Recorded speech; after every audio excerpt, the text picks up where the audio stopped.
Assalamualaikum warahmatullahi wabarakatuh. Perkenalkan, nama saya Imtiaz Mulia Sabda dari kelompok 7. Di sini saya akan menjelaskan penjelasan dari tugas kelompok pertemuan 3.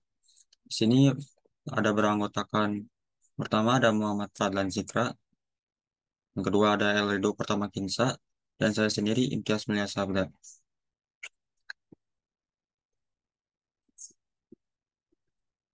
Selanjutnya, di sini bagian saya adalah menjelaskan manajemen rumah sakit.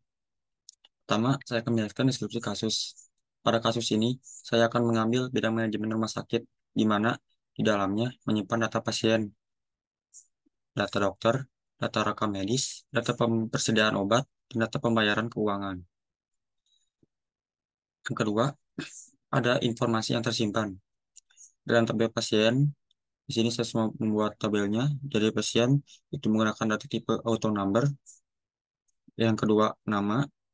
Institut menggunakan data tipe teks dengan panjang 15 dan tanggal lahir dengan tipe data date, alamat dengan tipe data teks dengan panjang 12, dan nomor rekam medis data tipe teks nomor dengan panjang 30.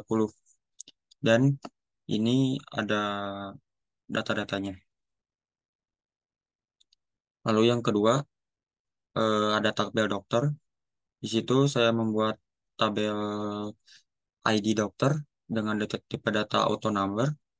Lalu yang kedua ada nama dengan tipe data teks dengan panjang 20.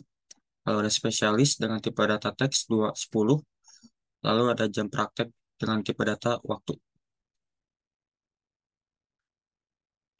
Lalu ada tabel rekam medis. Di situ saya membuat ID rekam medis dengan tipe data auto number beserta dengan juga pasien dengan tipe data auto number.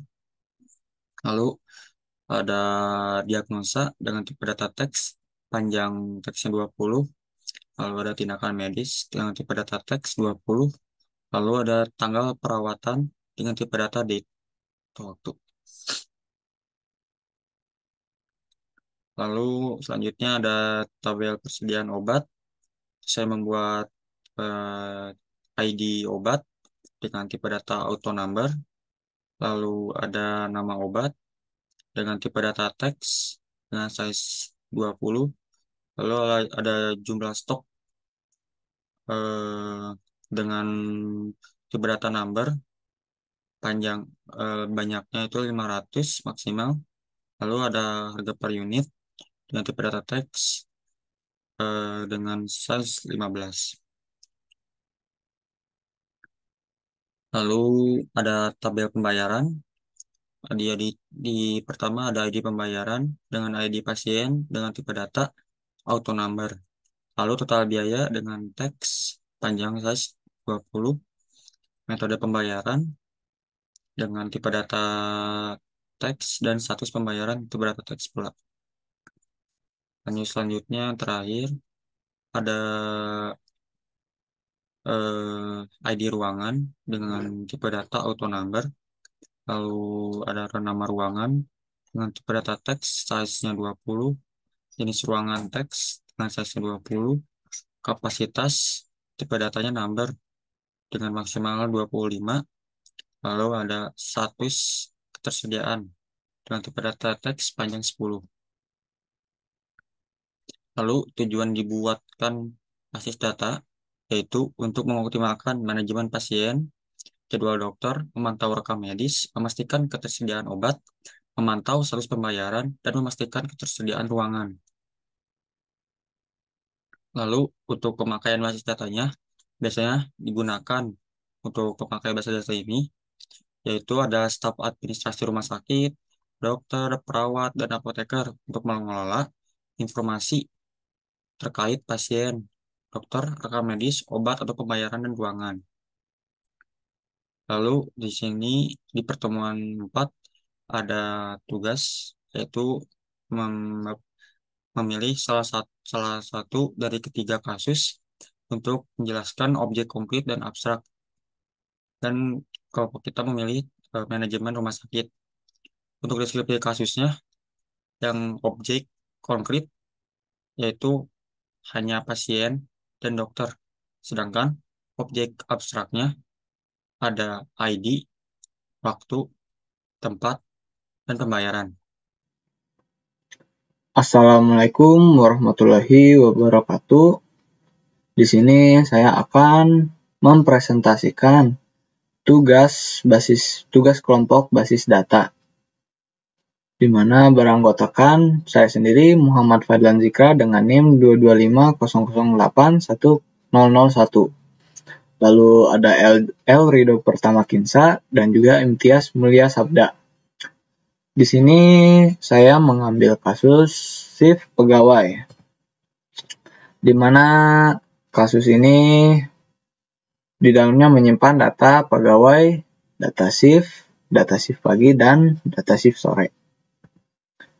Untuk informasi yang tersimpan, terdapat tabel pegawai, di mana tabel pegawai ini berisikan ID, nama, NIK, alamat, dan posisi kerja. Dan data ini akan bersambungan dengan shift-shift yang nantinya diambil oleh pegawainya sendiri. Lalu tabel shift. Tabel shift di sini berisikan ID, jam operasi, jam istirahat, dan jumlah pegawai. Lalu tabel shift pagi berisikan ID dan nama pegawai. Begitu pula dengan tabel shift siang berisikan ID dan nama pegawai. Lalu basis data ini dibuat untuk mengatur jadwal setiap pegawai yang bekerja dengan mudah. Jadi jika ada kesalahan dalam pengaturan jadwal, kita dapat mudah mengaturnya kembali. Lalu yang pakai basis data ini siapa sih? Bisa manajer atau pengelola, seorang yang mengelola sebuah kafe. Assalamualaikum warahmatullahi wabarakatuh. Jadi di sini saya akan mempresentasikan tugas kelompok basis data, di mana kelompok saya terdiri dari saya sendiri, yaitu Elrido Pertama Kinsa, lalu ada Muhammad Fadlan Zikra, dan juga ada Imtiaz Mulia Sabda. Jadi di sini saya mengambil sebuah studi kasus, yaitu kita membuat basis data untuk memanajemen sebuah acara atau event musik.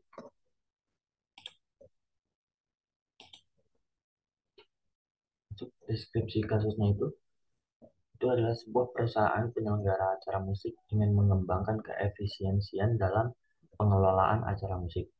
Jadi database ini dibuat untuk mendukung pelaksanaan sebuah acara musik.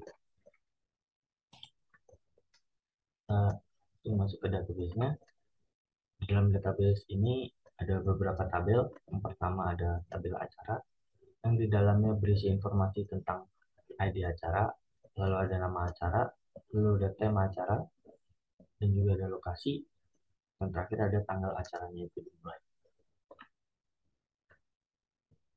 Lalu ada tabel penyanyi, di mana di dalamnya ada informasi tentang ID penyanyi, nama penyanyi, kontak yang bisa dihubungi, dan juga genre musik.